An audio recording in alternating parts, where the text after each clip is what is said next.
नमस्कार दोस्तों, uncle talk में आपका स्वागत है। आज का विषय है यूजीसी को लेकर है और आज हमारे जो मेहमान हैं वो है मुकेश सिंह जी, जनमानस कल्याण समिति के अध्यक्ष हैं ये, और इसी पे चर्चा करने के लिए हमने इनको बुलाया है।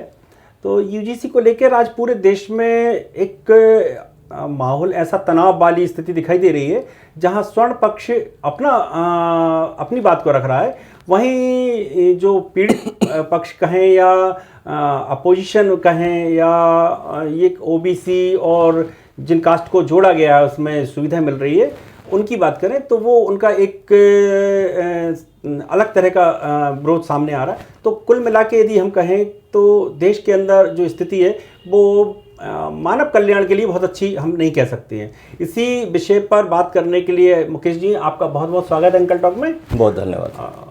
मुकेश जी, मैं बहुत यहाँ वहाँ की बात करूँ तो सीधी सीधी टॉपिक पे ही आता हूँ कि यूजीसी को लेकर आपके क्या विचार हैं, उसके बाद फिर उसकी कमियाँ या जो भी चीज़ें उसके बारे में अपना बात करेंगे।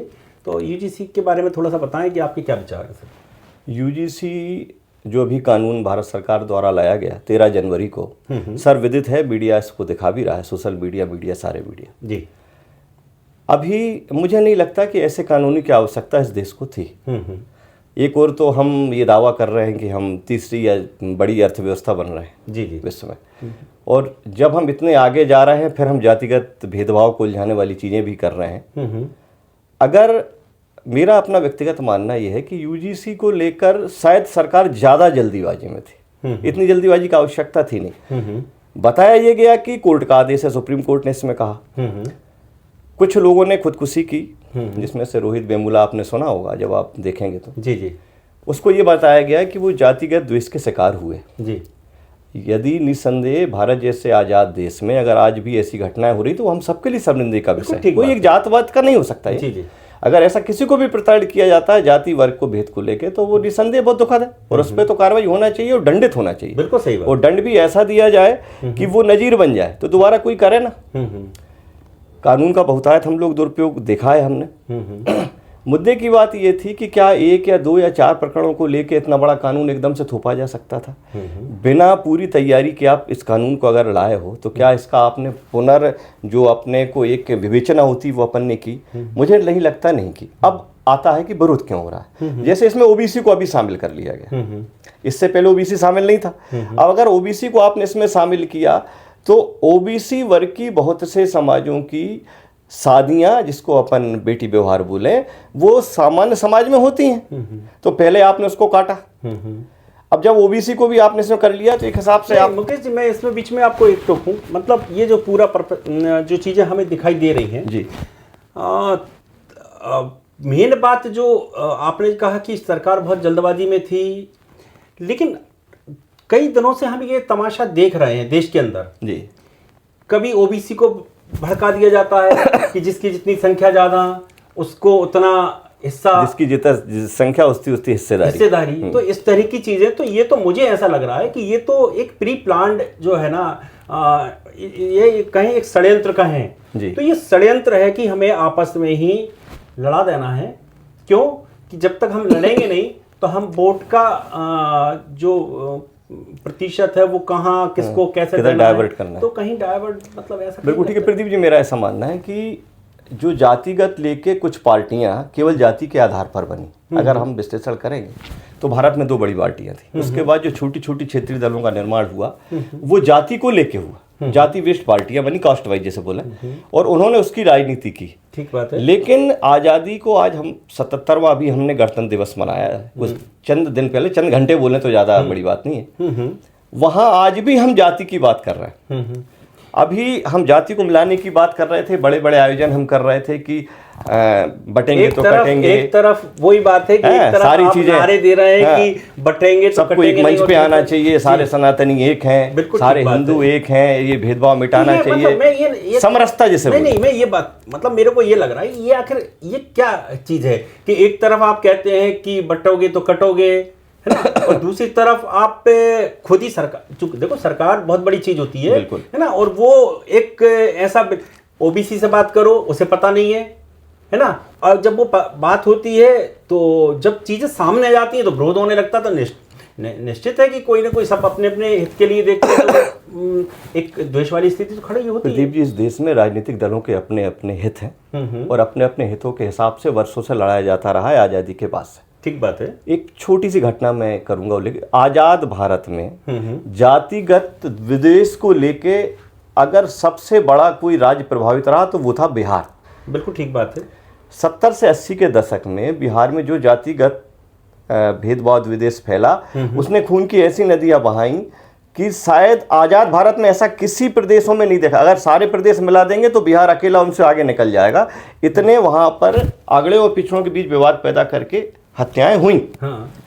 अगर हम ये देख लें कि अगर उसी ट्रेड पे हम जा रहे हैं, जैसे मुझे इस कानून की एक चीज़ समझ में नहीं आई, किसी को न्याय दिलाने के लिए किसी के साथ अन्याय करना होगा, तभी कौन सा सिद्धांत है? सही बात है। किस सिद्धांत की तरफ भारत को आप ले जा रहे हैं? यही समझना चाह रहा हूँ कि आखिर ऐसा क्या कारण है कि जो सरकारें हैं वो इतना सा दृष्टिकोण ये नहीं लगाती कि हाँ ठीक बात है, आपने कानून बना रहे हो, अच्छी बात है, लेकिन उसमें ऐसा प्रावधान भी रखिए कि यदि कोई गलत शिकायत करता पाया जाता है निश्चित तो वो भी दंडित हो ना। बस तकलीफ का विषय यही है। दंडित होना चाहिए ना उसको। इससे पहले ऐसा प्रावधान था यूजीसी का 2012 जो नियम अपन देखेंगे, उसमें सारे प्रावधान थे कि एक्चुअली क्या हुआ जब SC/ST एक्ट आया, SC/ST एक्ट पे कई बार सुप्रीम कोर्ट ने सरकारों को चेताया कि सर्वाधिक दुरुपयोग हो रहा है। ठीक बात है। ठीक है।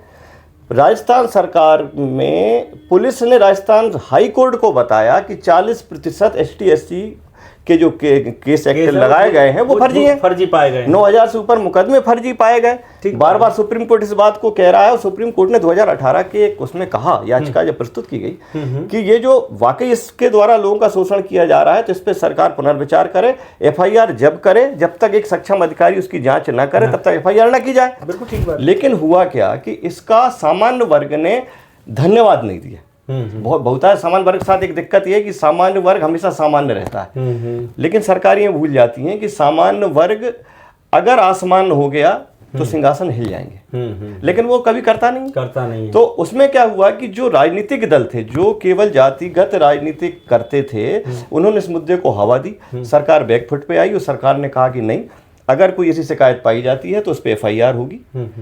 FIR के बाद आप कोर्ट में अगर लगता है कि तो वो उसकी जमानत हो जाएगी। लेकिन उसके ऊपर तो देखिए आप वो भले ही, लेकिन कैरियर तो बर्बाद हो गया, एक सरकारों ने जो ये किया इसमें एक प्रावधान ये जोड़ना था, जैसे आपने समिति बताया कि उसमें एक विभाग का अध्यक्ष होगा। बात ये होना चाहिए कि जो अपराध हुआ है उस अपराध की श्रेणी क्या है और फिर अपराध किसने किया है ये ना देख के उस अपराध की जो कानूनन सजा है वो दी जाए, उसमें जाति क्यों देखी जाए। बिल्कुल ठीक बात है। ये तो ठीक है, लेकिन मैं कहता हूं ना कि जाति है कि जाति नहीं। आज हम जाति देश में हैं और भारत जैसे देश में जहां पर तो सरकारें प्रत्याशी केवल जाति देख के चुने जाते हैं। ये बहुतायत ऐसी घटनाएं हो रही है, उसी का सरकार सोच रही है, इस वजह से ऐसे कानून सरकार। मुझे ऐसा लगता है कि ये एक पूरा सिंडिकेट है राजनीतिक पार्टियों का जी, है ना। हो सकता है ये मेरे शब्द से आपत्ति हो, लेकिन मुझे तो लगता है कि एक सिंडिकेट है और जब भी कोई बात होती है तो ये पूरे सारे के सारे लोग संगठित होकर के और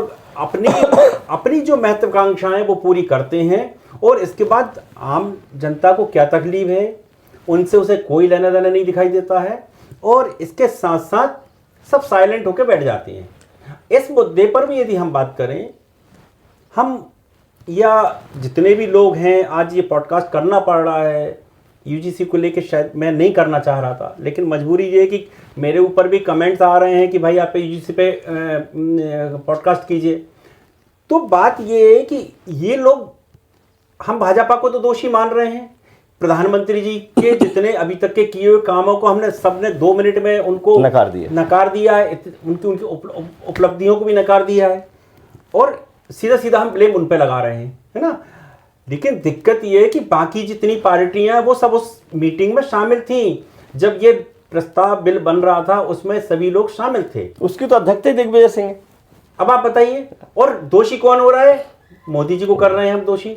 तो ठीक बात है, देश के प्रधानमंत्री हैं, उनकी लायबिलिटी बनती है, उनके ऊपर हम कह सकते हैं, लेकिन सबसे बड़ी बात यह है कि इतनी सारी पार्टियां हैं वो साइलेंट होकर क्यों बढ़ जाती हैं? देखिए क्या होता है, नफा नुकसान के गणित। बोले कौन? सारी पार्टी उलझ गई इस मुद्दे पे। भारतीय जनता पार्टी इसलिए उजड़ गई कि उसका जो सामान्य वर्ग है वो कोर वोटर है उसका। बिल्कुल ठीक बात है। हमेशा यही कहा जाता है कि भारतीय जनता पार्टी को वोटर बरसों से चुनता आया। बिल्कुल ठीक बात। आज उसके हितों पे कुठाराघात कर दिया सरकार ने, आज वो ठगा महसूस कर रहा है। अच्छा, मैं यहाँ एक टोकूं, इसमें आप अपनी बात पूरी कीजिएगा। मुझे ऐसा लग रहा है कि राजनीतिक दृष्टिकोण से यदि मैं उस राजनीतिक चश्मे से बात करूं मैं, तो दिग्विजय सिंह जी ने भाजपा के साथ खेला तो नहीं कर दिया? ये कह सकते हैं बड़े, देखिए ये तो बड़े राजनीतिक, देखो मैं इसलिए कह रहा हूँ क्योंकि आपने कहा कि वो अध्यक्ष हैं उसके और दिग्विजय सिंह जी एक परिपक्व राजनीतिक हैं, निसंदेह, है ना। मतलब आज यदि अपन बड़े लोकप्रिय नेता है, मतलब लोकप्रिय नेता है, नहीं लोकप्रिय नेता होने के साथ साथ कूटनीति हाँ, वो सब चाणक्य बोला जाता है, चाणक्य बोला जाता है। तो मुझे ऐसा लग रहा है कि मोदी जी जब तक एयू से एग्रीमेंट करने में उलझे थे, उतनी देर में इन्होंने खेला करके जो है भाजपा की बैंड बजा दी। हाँ, ये बिल्कुल राजनीतिक आप जो बात कर रहे हैं, बिल्कुल ऐसा कुछ हो सकता है। हाँ। क्योंकि बड़े दूरगामी परिणाम होते हैं और ये लोग कुछ दूरगामी परिणामों को देख के ऐसे निर्णय लेते हैं, लेकिन कभी कभी कुछ परिणाम उल्टे हो जाते हैं और उल्टे होते हैं। इसका हालिया मैं आपको एक छोटा सा उदाहरण देता हूँ। जब एक स्लोगन आया माई के लाल वाला, ज्यादा दिन नहीं हुए अभी उसको, तो जब वो स्लोगन आया तो स्लोगन पे संगठन गठित हुआ सपाक्स, और आप यकीन नहीं करेंगे वहां कांग्रेस नहीं जीती, नोटा में ज्यादा वोट पड़ गए, बताइए, तो बीजेपी चली गई है ना। तो ये तो समझना राजनीतिक दलों को पड़ेगा कि अब वो देखिए, अब ये पुराना देश नहीं रहा, सोशल मीडिया का युग है, चीज मिनट के अंदर लोगों पे पहुंच रही, बल्कि सेकंड के अंदर, ऑल वर्ल्ड में। बिल्कुल सही। तो अगर अपन ये देखेंगे कि आप किस चीज को आप छुपा लोगे तो संभव नहीं है। मैं बड़ी दुखद कहूँ एक चीज, अभी विगत 7 से 8 दिन से मेरी इस पूरे प्रकरण पे निगाह थी, क्योंकि लोग मेरे से पूछ रहे थे। मैंने देखा कोई भी बड़ा मीडिया प्लेटफॉर्म पे इस पे कोई डिस्कशन नहीं कर रहा। सड़े सड़े से मुद्दों पे आप घंटों बहस करते हो, डिबेट कराते हो, बिल्कुल ठीक बात है। लेकिन यूजीसी के मुद्दे पे, जो आम जनमानस से जुड़ा मुद्दा था, जो इतनी बड़ी खाई खोद रहा था, उस पे कोई मीडिया नहीं दिखा रहा था। दिखाना तब शुरू किया जब लोग सड़कों पे निकल आए, जब लोग कहने लगे कि मीडिया हमें कुछ दिखा नहीं रहा, तब मीडिया को लगा कि हमसे ही इनका विश्वास न टिक जाए। नहीं, पूरा जब सोशल मीडिया प्लेटफॉर्म आम जनमानस से भर गया, तब मजबूरी में जी आप जैसे लोगों को मैं धन्यवाद देता हूं। मेन स्ट्रीम मीडिया को निश्चित, आप जैसे लोगों ने जो प्रिंट मीडिया, इलेक्ट्रॉनिक मीडिया, जो चैनल्स हैं, न्यूज चैनल, उनको आप लोगों ने आईना दिखाया। अगर आप लोग नहीं होते तो आज आम जनमानस के मुद्दे को ये दबा दिया जाता। मैं आप सारे जितने भी आप ये ब्रॉडकास्ट करते हैं, ये भी सोशल मीडिया पे हैं, वो बिना डरे इस मुद्दे को उठाते रहे। और मुझे तो कई चीज अच्छी लगी, कुछ तो पिछड़ी जात से भी थे, उन्होंने कहा नहीं ये निसंदेह गलत हो रहा है। यहाँ पर जाति की बात करें ना, तो कुछ जो महत्वाकांक्षी लोग हैं उनको हम यदि छोड़ दें तो बाकी अब जाति का बहुत ज्यादा मामला रहा नहीं। आप पहले, हाँ, हम ये नहीं कह रहे कि पहले उनके साथ अन्याय हुआ, वो एक अतीत की बात हो सकती है, निश्चित है ना। लेकिन यदि हम, और आज भी कहीं यदि ऐसा हो रहा है तो उसके लिए हम ये नहीं कह सकते कोई बहुत अच्छी चीज है, क्योंकि सभ्य समाज के लिए एक असभ्य चीज है। बिल्कुल। लेकिन बहुत सारे ऐसे मित्र हैं हमारे, बहुत सारे मित्र हैं, वो सब कह रहे हैं कि यार ये तो हमें आपस में लड़ाने के लिए काम कर रहे हैं। सरकारें, मुझे लगता है कि ये जो हमारे यहाँ की समरसता वाला जो एक कॉन्सेप्ट बना हुआ है सनातन धर्म का, उसको तोड़ने के लिए ये बहुत बड़ा षड्यंत्र है, मुझे ऐसा प्रतीत होता है। नहीं, बिल्कुल षड्यंत्र है। और ये आज अगर हम देखें, जैसे स्कूलों की आप स्कूल भी रहे, आपने चला रहे, स्कूल कॉलेज देखें या हम अपनी आर्मी देखें, कहीं आप भेदभाव देख रहे हैं? नहीं है कहीं। किसी ऑफिस में ऐसा देख रहे हैं, किसी मंदिर की घटनाएं आप देख रहे हैं, राम मंदिर अयोध्या बना, महाकाल, आपको सुनने की घटनाएं आती हैं क्या? नहीं आती। कतिपय घटना हुई है, मैं उससे विरोध नहीं है मैं कि ये मैं उसको मना कर रहा हूँ कि साहब झूठा है, हुआ है, कुछ लोग हैं, लेकिन वो सारे उसमें पाए जाते हैं। बिल्कुल ठीक बात। तो अगर कोई एक आदमी खराब है, उससे आप किसी पूरे वर्ग को दोषी नहीं ठहरा सकते। बिल्कुल ठीक बात है ना। तो मेरा मतलब ये है कि इसको मैं सरकार, बल्कि मेरा तो सुझाव ये है कि सरकार इस पे पुनर्विचार ना करे, इसको पूरी तरीके से समाप्त करे, इसकी आवश्यकता है ही नहीं। आपका ये कहना है, बहुत अच्छी बात है। मैं इसमें एक दूसरी बात जोड़ना चाहता हूँ और उसको आप करेक्ट कीजिएगा कि सही है या नहीं है। आज़ादी के 77 साल हो चुके हैं जी। हम आज भी यदि देश को जातियों में उलझा कर रखेंगे तो क्या हम अपने देश का विकास कर सकते हैं? बिल्कुल नहीं। तो क्यों ना ऐसी कोई व्यवस्था की जाए, ऐसे कोई कानून बनाए जाएं कि अपराध मतलब अपराध, वो चाहे छोटे ने किया हो चाहे बड़े ने किया हो, चाहे नेता ने किया हो चाहे आम नागरिक ने किया हो, ठीक है। और सुविधा चाहे छोटा वर्ग का हो चाहे बड़ा वर्ग का हो, ये वाला कॉन्सेप्ट नहीं कि जिसकी जितनी हिस्सेदारी, ये वाली जो चीज है ना, ये बांटने वाली चीज है। निश्चित। तो 77 साल के बाद भी यदि आज हम यदि जातियों में उलझा कर सत्ता पाना चाहते हैं, तो मुझे लगता है कि ये सत्ता का स्वरूप ठीक नहीं है। सत्ताधारियों को ये स्वरूप बदलना पड़ेगा, और नहीं बदलेंगे तो जैन जी तैयार बैठे हैं। आप ये मत सोचिएगा कि जैन जी प्रभाव भारत में नहीं दिखा पाएंगे, और ये क्रांति कब आ जाएगी आपको पता भी नहीं चलेगी। इसलिए मेरा हो सकता है मैं गलत हूं, लेकिन ये एक रिक्वेस्ट है कि इस पैटर्न को बदलना पड़ेगा। अभी एक चीज पे प्रदीप जी और गौर नहीं कर रहे लोग, जो मैं देख रहा हूं वो शायद कुछ लोग देख भी रहे हैं, कुछ नहीं भी देख रहे हैं। इसमें एक बड़ा विषांतर मुद्दा ये है कि ओबीसी, एसटी, एससी जो भी इन्होंने बताया है, ओबीसी की जो सूची है वो राज्यवार है। ठीक बात है। बड़ा मजेदार बात यह है कि जो लोग यूपी में सामान्य हैं, वो हो सकता है गुजरात में ओबीसी में है। ठीक है, तो राज्यवार उसका पूरा डाटा है। हाँ। तो राज्यवार ही ऐसी समिति आपको बनाना पड़ेगी। अब उससे मजेदार बात बताता हूं आपको। पश्चिम बंगाल में बहुतायत मुस्लिम समाज ओबीसी में है। ठीक है, अब आप वहां एक नया द्वंद्व खड़ा करोगे। ठीक है ना। ठीक बात। अभी तक जो लव जिहाद ऐसे मुद्दे आया करते थे, अब आप एक बहुत शानदार हथियार आपने उनके हाथ में पकड़ा दिया। ठीक है, कल को अब वो लगभग समाजों का शोषण इस हथियार से कर देंगे। तब आपके पास क्या जवाब है? बिल्कुल ठीक बात। मेरा मतलब ये है, किसी भी चीज को लागू करने से पहले आप उसका दूरगामी परिणाम, क्योंकि भारत विविधता का देश है। बिल्कुल सही है ना। भारत एक गुलदस्ता है, उसमें आप अगर करोगे किसी एक फूल का गुलदस्ता कभी अच्छा नहीं लगता, लेकिन उसमें बहुत सारे फूल पत्ते हैं, गुलदस्ता बहुत अच्छा लगेगा। भारत वैसे ही गुलदस्ता। बिल्कुल ठीक बात। इसको क्यों छिन्न भिन्न कर रहा है? बहुत अच्छा भारत आगे जा रहा है, आज सारे समाज आगे बढ़ रहे हैं। मुझे आप बताइए, कई बार होता है, आज कुछ लोग कहते हैं कि आज आरक्षण हर जगह लागू होना। आरक्षण से किसका विरोध है भाई? सही बात। किसी से किसी का विरोध नहीं है। जो लोग नीचे उनको ऊपर आना चाहिए, लेकिन वास्तविकता में आरक्षण का लाभ कुछ चंद बैठे लोग मलाई खा रहे हैं। क्या आम जनमानस को आरक्षण का लाभ मिल रहा है जिसके लिए सरकार लाए? नहीं, और आरक्षण का भी कोई अपना पैमाना तो हो, पैमाना तो तय करो आप। और कब तक उसका कोई एक कोई ग्राफ तो आप तय करिए। प्रदीप जी, आप गांव चलिए, मैं आप भी गांव से जुड़े हूं, मैं भी गांव से जुड़ा हूं। बहुतायत लोग आज आरक्षण का एक ढीले का उनको लाभ नहीं मिल रहा। केवल सरकार की छोटी बहुत योजनाएं ले रहे हैं बन, खादान योजना है, गैस है, ये कुटीर है, ये छोड़ दें। उनको बेचारों को, जो उनके बच्चों को आज नौकरी लग जाना चाहिए थी, उच्च शिक्षा मिल जाना, उनको नहीं मिला। जो आरक्षण का लाभ लेके ऊपर पहुंचे, वो पीढ़ियों से लाभ लेते जा रहे हैं। राजाओं को तो दोष देते हैं कि राजा, जबकि वो उस वर्ग को अब ये समझना पड़ेगा कि सामान्य वर्ग आपके खिलाफ नहीं है, आपके खिलाफ वो लोग हैं जो आपका शोषण आपके वर्ग के होते हुए कर रहे हैं। और मेरा मतलब ये है कि अब ऐसे वर्ग को जागृत करना पड़ेगा।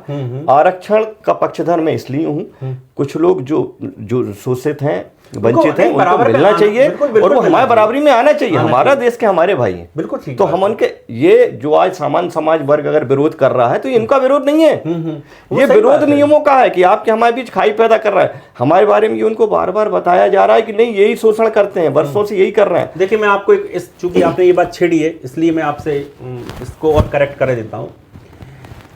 तिलक, तराजू और तलवार, इनको मारो जूते चार। ये कौन कहता था? मायावती जी। इसी से आई थी सरकार, इसी से सरकार बनाई, सत्ता पाई, सब कुछ किया, अपने वर्ग का क्या भला किया? कुछ नहीं किया। ऐसे तमाम राजनीतिक पार्टियों के लोग हैं। सत्ता पाली, 1000, 2-2, 5-5, 10-10 हजार करोड़ की यदि अपन उनकी यदि तहकीकात करेंगे ना, तो इतने की संपत्तियां, उनका भाई, उनका लड़का, उनका चाचा, उनका भतीजा, उनका सब पूरा खानदान, उनका कोई सांसद, कोई विधायक, कोई मंत्री, लिमिटेड कंपनियां हैं, वो प्राइवेट लिमिटेड कंपनियां बना ली हैं। और दूसरी बात, सत्ता भी उनने कब पाई? जब उनने एक सोशल इंजीनियरिंग का फार्मूला तय किया, तब वो सत्ता पर बैठ पाए। तो क्या वो एक समाज के दम पे बैठ पाए? क्या नहीं बैठ पाए ना। तो निश्चित तौर पर ये हमारी जो सामाजिक व्यवस्था है इतनी शानदार है, उसमें कोई दिक्कत नहीं है। जो जिस वर्ग का है तो है, उसमें कोई परेशानी नहीं है।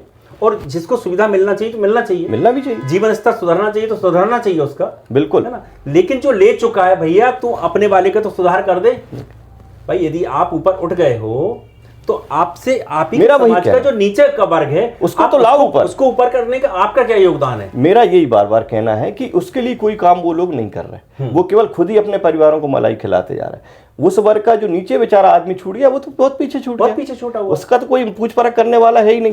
लेकिन लड़वाने के लिए उनको आगे ले आते हैं रोडों पर। हाँ? अरे तुम आओ, अपना हित हो रहा है। अरे उनका तो हित आपने कर ही दिया, उनका हित नहीं हो रहा, आपने उनका हित कर दिया, उनका हक आप खा गए।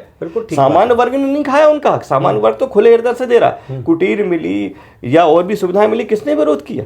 सही बात है, सारी सुविधाएं। लेकिन आज हवाई जहाज किसी हठेला चलाने वाले से नहीं चलवाया जा सकता, जिसमें स्किल होगी वो चलाएगा। तो इसको अगर आप जो अपन इसकी एक वो है परिभाषा की भाई उत्कृष्टता या स्किल, उसको आप इससे मत जोड़ो जाति से। जो आज क्या जो बड़े बड़े पदों पे क्या वो ओबीसी एस के लोग नहीं पहुंचे, हमारे देश अपनी काबिलियत से पहुंचे। हमारे देश के प्रधानमंत्री आज बैठे हैं, हमारी माननीय राष्ट्रपति बैठी हैं। बिल्कुल सही बात है। किसका? हमारे प्रदेश के मुखिया, किसको विरोध है? पूर्व मुख्यमंत्री, सब लाडले हैं, 18 साल तक मुख्यमंत्री रहे, सबको लाडले हैं, सब वो कर रहे हैं। लेकिन अभी जातिगत को लेके अभी बिहार में जनता ने बता दिया कि जाति का खेल अब खत्म। ये बिहार के चुनाव ने बता दिया नहीं, विकास चाहिए, हमें तो सुविधा चाहिए, जात बहुत हो गई। तो ये अब चेंज तो आया प्रदीप जी, लेकिन ऐसे कानून आते हैं तो मत भ्रम पैदा करते हैं, खाइयां पैदा करते हैं। कुछ ऐसे लोग हैं जो पहले से मानसिकता वामपंथी विचारधारा लेके बैठे हैं, द्वेष लिए बैठे हैं, उनके दिमाग से कैसे पूरे मामले में मैं एक चीज और देख रहा हूं कि जो सामान्य वर्ग विरोध कर रहा है वो तो कर ही रहा है, कुछ जिनके एजेंडे हैं, जिनको कहें, वो भी उसको इतनी हवा दे रहे हैं, उन्हें ये लग रहा है कि ये अच्छा मौका मिल गया है, बहुत अच्छा। अब ये सामान्य वर्ग का सीधा सीधा वोट हमारी तरफ आ जाएगा। बिल्कुल बिल्कुल, वो मुगालता ना पालें, क्योंकि अगर उनने अच्छा किया है तो वोट उनको भी मिलेंगे। लेकिन अगर उन्होंने कभी अच्छा किया ही नहीं तो ये तो वो भूल जाएं। अभी अलग अलग तरह की टिप्पणी आ रही, किसी नेता को गिराने के लिए ऐसा कानून लाएगा, हमें उस पर बहस ही नहीं करना, हमें बहस ये करना है ऐसे कानूनों की देश में कोई आवश्यकता नहीं है। हमारा देश बहुत अच्छा है, कानूनों का एक महासमंदर हम पहले से लिए बैठे हैं, बहुत बढ़िया। 700 से ऊपर कानून भारत सरकार खत्म कर चुकी, जो निष्प्रभावी थे, कभी उपयोग में नहीं, फिर आप नए क्यों ला रहे हो भाई? सही बात है, तो इसकी आवश्यकता ही नहीं है। तो इस पर विचार किया जाना चाहिए। सरकारों से मेरा विशेष अनुरोध है, कुछ जिम्मेदार लोग इसे सुन रहे होंगे तो उनसे मेरा विशेष अनुरोध है, समाज बहुत अच्छी दिशा में जा रहा है, कृपया ऐसे जाने दें, खाइयां ना खोदें। अगर हमको आगे बढ़ना है और अगर खत्म होना है तो फिर कोई बात नहीं। बिल्कुल ठीक बात है। मैं इस बात को दूसरे उसमें ख़त्म करना चाहूँगा कि हम उस संस्कृति के लोग हैं कि जहाँ रिश्ते भी पहले नाई और ब्राह्मण लेके जाते थे और वही रिश्ते पक्के कराते थे। बिल्कुल, ये वो संस्कृति का देश है ना। और सनातन संस्कृति इतनी शानदार संस्कृति है जिसमें हम अपने, भले ही वो किसी भी समाज का व्यक्ति हो, उसको भाभी, कक्का, दादा, भैया करके ही उनको अपने संबोधित करते हैं। प्रदीप जी, अपने जितने भी आप लोगों के अपने हरवाए हैं, कौन नाम लेता बताइए आप मुझे? कोई लेता है तो क्या? अपने संस्कार ही नहीं दिए, और वो भी उसी सम्मान से बच्चों को अपने बच्चे मानते। और इतना तक देखा है मैंने कि भले ही जिसे हम गरीब कहें, लेकिन वो जब उसके किसी परिवार या आस पड़ोस वाले के यहाँ शादी जब होती है ना, तो वो ऐसे मान के चलते हैं जैसे हमारे घर में शादी। बिल्कुल है ना। तो निश्चित तौर पे ये ताना बाना बना रहे, यही उम्मीद मैं करूँगा। और हालांकि आखिरी में मैं एक बात कहूँ कि सुप्रीम कोर्ट ने इसको स्वीकार कर लिया है और 7 बिंदुओं पे भी अभी कुछ आदेश जारी कर दिया। पुराना यूजीसी का नियम इस पे अभी लागू रहेगा। सुप्रीम कोर्ट को भी धन्यवाद, क्योंकि आखिरी उम्मीद इस देश को सुप्रीम कोर्ट से होती है। हमारे हम सिस्टम बहुत शानदार है कि कहीं कुछ वो होता है तो माननीय न्यायालय हमें एक संबल देने के लिए खड़ी हो जाती है यदि ऐसा कुछ हो गया है। और सुप्रीम कोर्ट ने स्टे अभी लगा दिया उस पर, तो माननीय सुप्रीम कोर्ट का भी बहुत बहुत धन्यवाद है। और ये चूंकि और सरकारों से भी निवेदन है कि ताने बाने को ना छेड़ें सभी लोग। मैं ये नहीं कह रहा हूँ कि कहीं कुछ गलत नहीं हो रहा है, गलत भी होता है तो उसके साथ भी न्याय होना चाहिए और इस सिस्टम को ना बिगाड़ें तो ही ज़्यादा अच्छा रहेगा। और आपने अपना समय दिया, बातें तो बहुत सारी करने के लिए, लेकिन हमारी समय की मजबूरी रहती है जी। तो इसके चलते बाकी कभी ऐसा रहा तो इसी टॉपिक को अपन फिर और कोई या और कोई विषय ऐसा रहेगा तो हम आपकी सेवाएं लेंगे। नहीं प्रदीप जी, बहुत मेरी तरफ से भी धन्यवाद। ऐसे संवेदनशील मुद्दे को आप लोग उठा रहे हो और मैं आप सभी जो भी सोशल मीडिया प्लेटफॉर्म पे सक्रिय धन्यवाद देता हूं और आपका तो विशेष तौर से धन्यवाद देता हूं, आपने मुझे बुलाया। चलिए, बहुत बहुत धन्यवाद। बहुत बहुत नमस्कार।